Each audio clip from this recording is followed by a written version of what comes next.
One of the most misunderstood truths about attraction is that emotional distance does not always weaken it. In many situations, it can actually make attraction feel stronger. This is especially true when dealing with avoidant personalities. They often respond to growing closeness differently than most people expect. Instead of moving closer as feelings deepen, they tend to create space. And that shift can trigger a powerful psychological response. At the heart of desire is not always comfort or security. Desire often grows through anticipation, uncertainty, and the fear of losing something important. When someone is consistently present, predictable, and emotionally available, your nervous system begins to settle. That is where trust and long-term attachment usually develop. But when a person becomes harder to reach, your mind starts working overtime. You think about them more. You replay interactions, search for hidden meanings, and analyze every small change in behavior. This is one reason avoidant individuals can unintentionally become so compelling. Their distance leaves unanswered questions behind, and the human mind naturally wants answers. Rather than stepping away, people often move closer. They invest more energy, more attention, and more emotion. Not always because the relationship is deeper, but because it feels unresolved. Unfinished experiences tend to occupy more mental space than completed ones. The pattern becomes even stronger when warmth and withdrawal alternate. A moment of connection followed by distance activates the brain's reward system in a unique way.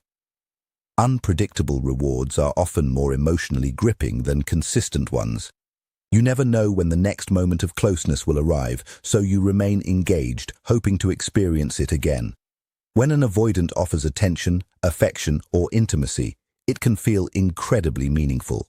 When they pull away, it feels less like simple distance and more like losing something valuable. What many people fail to recognize is that this intensity is not always proof of deep compatibility. Sometimes it is a response to emotional scarcity. The attraction is being amplified not only by who the person is, but by how rarely they are emotionally available. The mind often mistakes rarity for value. As human beings, we naturally create meaning when something feels unclear. We rarely leave uncertainty alone. We turn silence into mystery. We interpret independence as exceptional strength. We view emotional distance as hidden depth. Yet distance is not always depth. Sometimes it is simply distance. Without realizing it, people can mistake emotional unavailability for emotional complexity. They can confuse the excitement of pursuit with the experience of genuine love. This is why so many people say they have never felt anything like it before. In many cases, that feeling is real. But what they are experiencing is not only connection, it is activation. Their nervous system has been pulled into a cycle of anticipation and uncertainty. And while that can feel incredibly powerful, intensity should never be confused with stability. As this understanding grows, the question begins to change. Instead of asking why you feel so drawn to someone, you start asking how this dynamic is shaping your perception of them. Once you recognize that emotional distance can create desire, you stop treating intense feelings as automatic proof of compatibility, and that awareness allows you to see the relationship more clearly. The picture becomes even more complicated when we look at intimacy itself. Many avoidant individuals do not connect physical closeness and emotional vulnerability in the same way other people do. To them, these can exist as separate experiences. They may be fully present during moments of passion, affection, and chemistry while still keeping emotional walls firmly in place. For the other person, this can feel deeply confusing. Physical closeness is often interpreted as trust, openness, and emotional progress.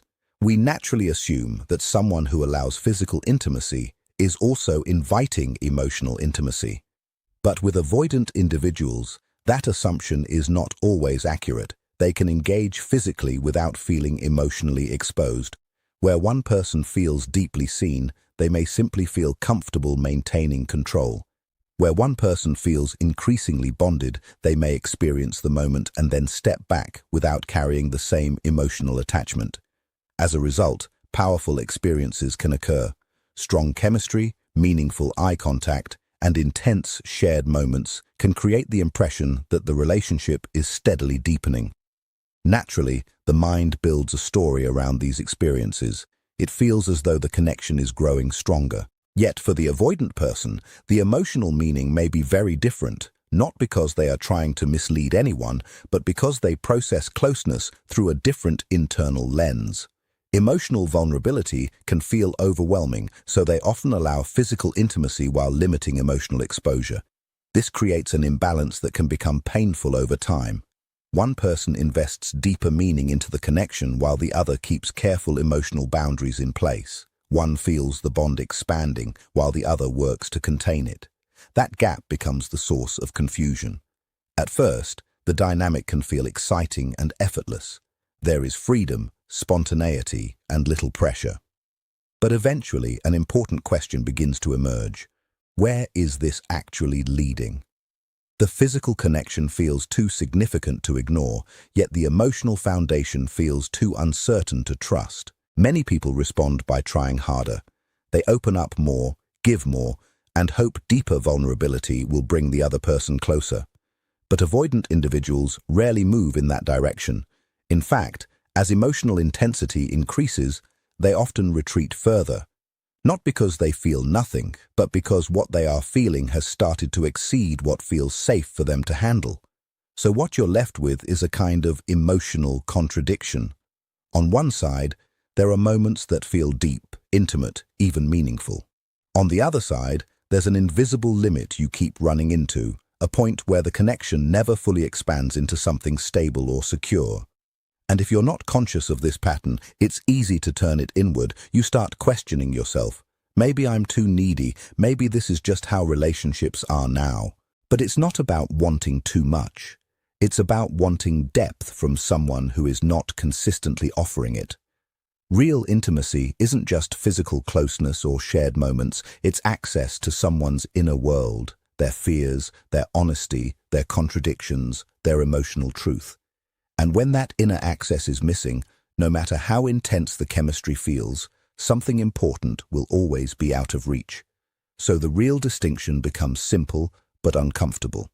Are you actually building connection, or are you experiencing closeness without emotional depth? Because that difference decides whether this grows into something solid or stays something that only feels meaningful in certain moments. And if that difference stays unclear, you don't just misunderstand the relationship, you start misunderstanding your own emotional responses to it. When physical and emotional intimacy are not aligned, another pattern often emerges, and this is where things become even more complex. Avoidant dynamics don't only create distance, they create rhythm, a push and pull pattern that repeats itself over time. One moment there is openness, attention, even emotional warmth. It feels like progress. It feels like safety is finally forming. Then, almost without warning, the energy shifts. It's not always dramatic.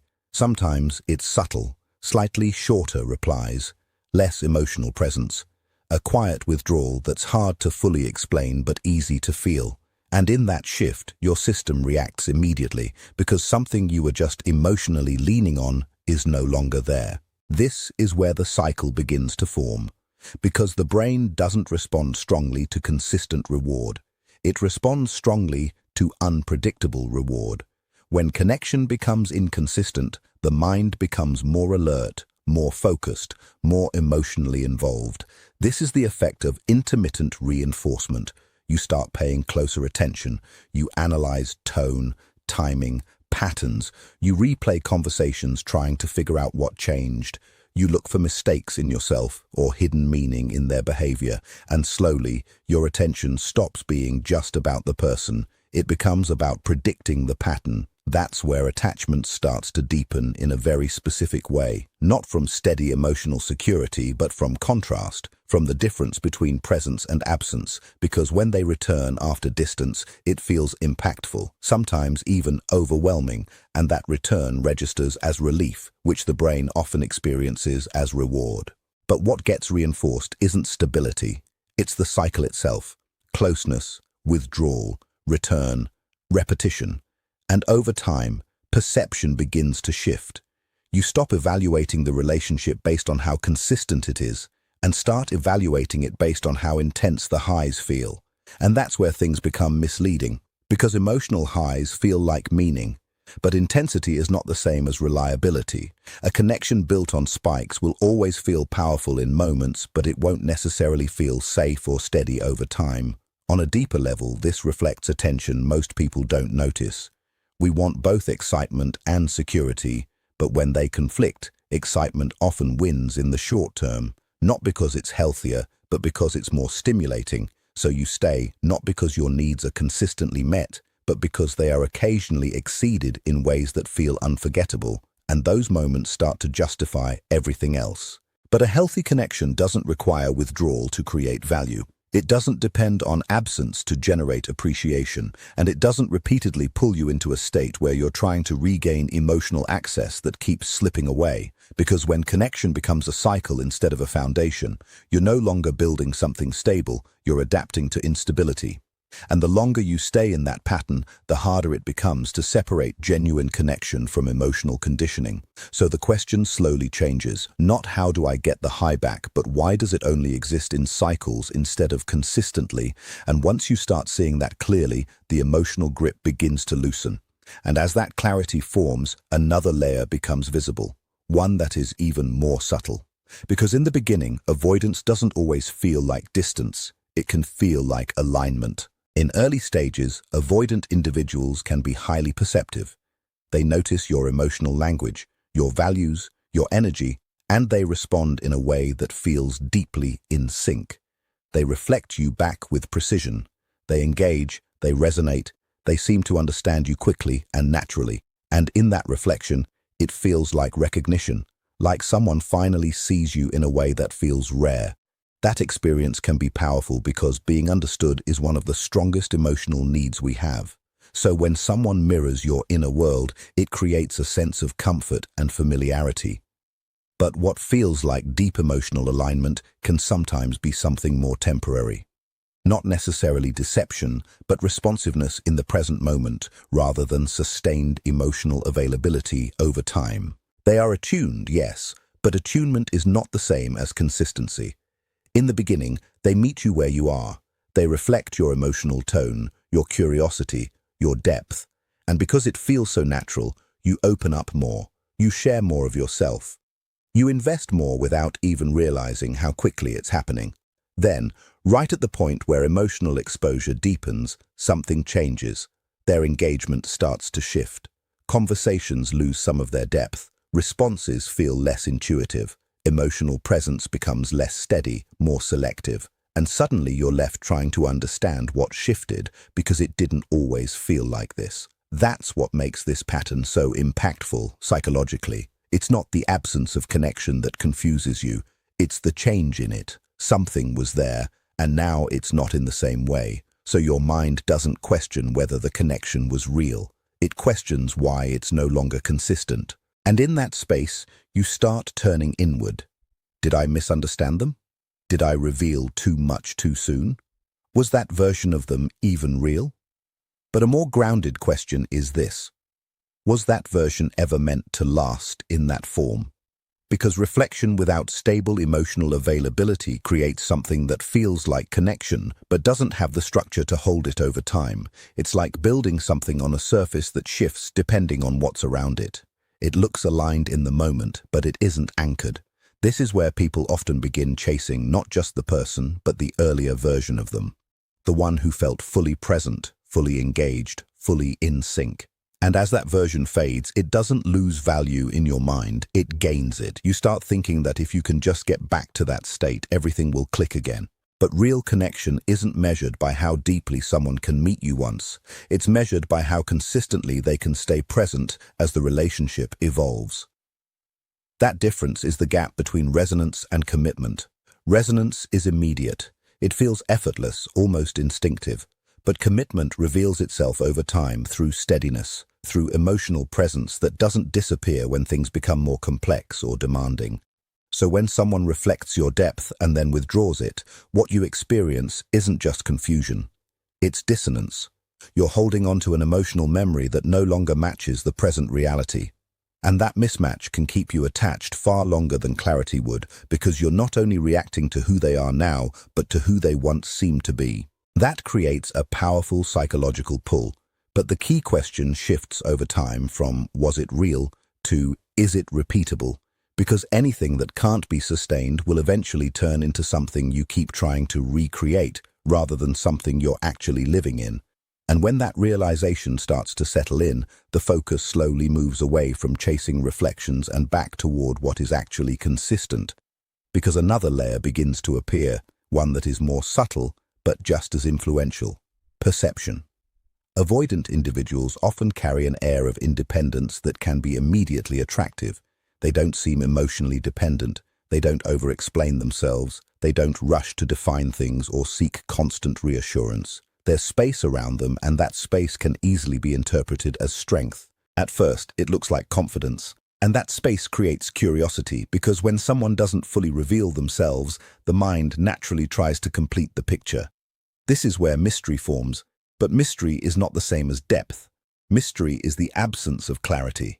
Depth is the presence of something consistent and real over time. When information is limited, the mind doesn't stay neutral. It fills the gaps. It assigns meaning. Silence becomes thoughtfulness. Distance becomes emotional control. Unpredictability becomes complexity. A story begins to form, and the less that story is corrected by reality, the stronger it becomes. We don't like ambiguity, especially in emotional connections. So instead of waiting for clarity, we build it ourselves. And often, we build it in a way that elevates the other person. Their distance becomes independence. Their restraint becomes emotional strength. Their inconsistency becomes depth. But what's actually happening is simpler. There is distance, and that distance limits how fully they are accessible to you. And when access is limited, perception takes over. You stop responding to what is clearly expressed and start responding to what is partially hidden. And what is hidden almost always feels more significant than what is fully visible. That's why someone you don't fully understand can feel more powerful in your mind than someone who is emotionally consistent, because clarity reduces projection while ambiguity expands it. But projection is not the same as connection, and over time this can slowly pull you away from what is real. You may find yourself defending their behavior, explaining their distance, or holding on to a version of them that exists more in your interpretation than in their actual actions. And the more that interpretation grows, the harder it becomes to see the pattern for what it actually is. And projection, when it goes unexamined, can keep you emotionally tied to something that isn't fully present in the way you believe it is. This is where awareness becomes essential. Because the moment you start separating what you actually know about someone from what you are filling in, the illusion begins to weaken. You stop getting pulled in by what is unclear and start focusing on what is consistently shown. And that changes everything. Because real connection doesn't depend on interpretation, guessing, or trying to decode mixed signals. It becomes visible through consistency, through presence, through actions that repeatedly match words over time. So the question slowly shifts. It's no longer, why does this feel so intriguing, but instead, what evidence do I actually have in front of me? And once you start anchoring yourself in evidence rather than interpretation, mystery loses its emotional control over you. It becomes something you can observe, not something that pulls you in. And as you ground yourself in what is real instead of what is imagined, another layer of this dynamic comes into focus. And this is where things become more personal, because at this stage it is no longer just about the other person. It is about what the dynamic is activating inside you. Avoidant patterns often reach deeper than surface-level attraction. The distance, the inconsistency, the partial availability, these patterns can connect with emotional experiences that were formed long before the current relationship. Especially for those who tend toward anxious attachment, this dynamic can feel unusually intense. This is not about labeling or assigning blame. It is about recognizing how two different emotional styles can lock together in a way that feels powerful, but is often rooted in older emotional conditioning. Because when someone gives just enough attention to create hope, but not enough to create security, it can activate a very specific drive: the need to earn closeness. And for many people, that feeling is not new at all. It echoes earlier experiences where love felt uncertain, where attention had to be maintained, where emotional consistency was not guaranteed. So when a current connection mirrors that pattern, it doesn't just feel familiar, it feels significant. It feels like something unresolved is finally within reach. That is why the investment deepens. You become more patient, more understanding, more adaptive. You try to create stability through effort, hoping that eventually consistency will emerge. But what is actually happening is that an older emotional loop is being reactivated. You are not only responding to the present situation, you are responding to what it represents on a deeper level, the possibility of finally turning inconsistency into security. And that is also why it becomes so difficult to let go, because leaving doesn't just feel like letting go of a person. It can feel like walking away from a chance to resolve something unfinished within yourself. But the truth is simple, and it changes the entire frame. No relationship can heal a pattern that the relationship itself keeps repeating.